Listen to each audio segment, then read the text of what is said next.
আগের উইকে ছিল মা বাবাদের অ্যানিভার্সারি।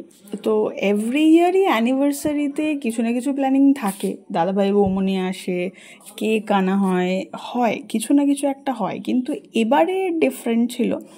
এবারে কিছুই প্ল্যানিং ছিল না। মায়ের ভীষণ শরীর খারাপ ছিল, তার মধ্যে হাউস হেল্পও কেউ আসছে কেউ আসছে না। তো সেক্ষেত্রে পাজলড হয়ে যাওয়া হচ্ছিল। আর তার মধ্যে ঘর পরিষ্কার করা হচ্ছিল, মানে কি করব কোন দিকে যাব কিছু বোঝা যাচ্ছিল না।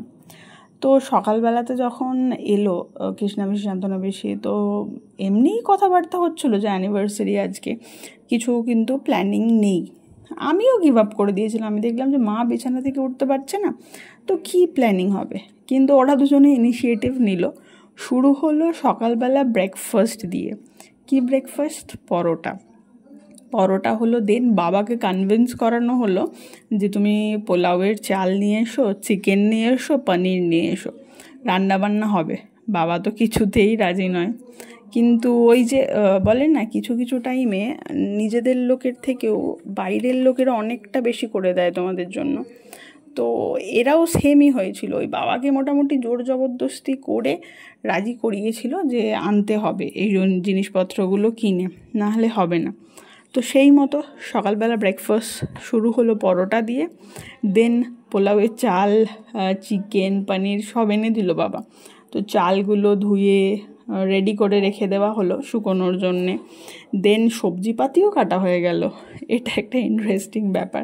কোনো কিছু কিন্তু ওই বলে না যে আটকে থাকে না, ওই হুজুকে প্ল্যান হলো। হুজুকে প্ল্যানে ইনিশিয়েটিভটা যার ছিল সেটা হচ্ছে যে কৃষ্ণাবেশী আর শান্তনাবেশী, এরা দুজনা ইনিশিয়েটিভ না নিলে সত্যি কথা এবারে কিচ্ছু হতো না। তো নিজেরাই মোটামুটি রান্না করলো। লাস্ট মোমেন্টে নৌকাও এসে অ্যাড অন হলো। নৌকা একটু পোলাওটা করছিল, দেন চিকেনের একটু ইনস্ট্রাকশানও দিয়ে দিল কিরমভাবে কি হবে না হবে। ওই হয়ে গেল আর কি। কোনো মতে কিচ্ছু প্ল্যানিং হবে না থেকে সব কিছু প্ল্যানিং হয়ে গেল। আর তার সাথে সাথে আমাদের খুশেরও অ্যাড অন হয়েছিল, চিকেন আর সেদ্ধ আর ভাত। আমরা সবাই চিকেন খাচ্ছি, ও তো খাবে না, এটা তো হতে পারে না।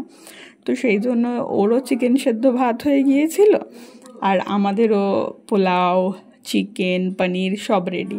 আবার শান্তনাবেশী বাবাকে জোর জবরদস্তি মায়ের পাশে এনে বসিয়েছিল। বাবা তো কিছুতেই বসবে না।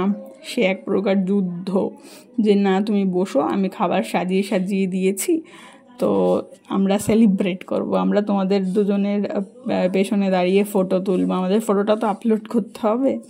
তো এই ছোটো ছোটো কিছু মোমেন্টস থেকে যায়, মেমোরিজ তো অবশ্যই, বাট ওই একটা ইম্পর্টেন্সও বোঝায় যে আমাদের লাইফের একটা ইম্পর্ট্যান্ট ইভেন্ট ওদের লাইফেও কতটা ইম্পর্টেন্স ক্রিয়েট করছে। তো দেন হচ্ছে ফটো সেশন। শান্তনাবেশী বললো যে আমি দাঁড়াচ্ছি, আবার কৃষ্ণবেশীকেও ডেকে নিল যে নেই, আমাকে বললো যে ফটো তোলো। আমরা দুজনে রান্না বান্না করলাম, মা আবার আমাকে বলছে যায় এসে ফটোটা তোল।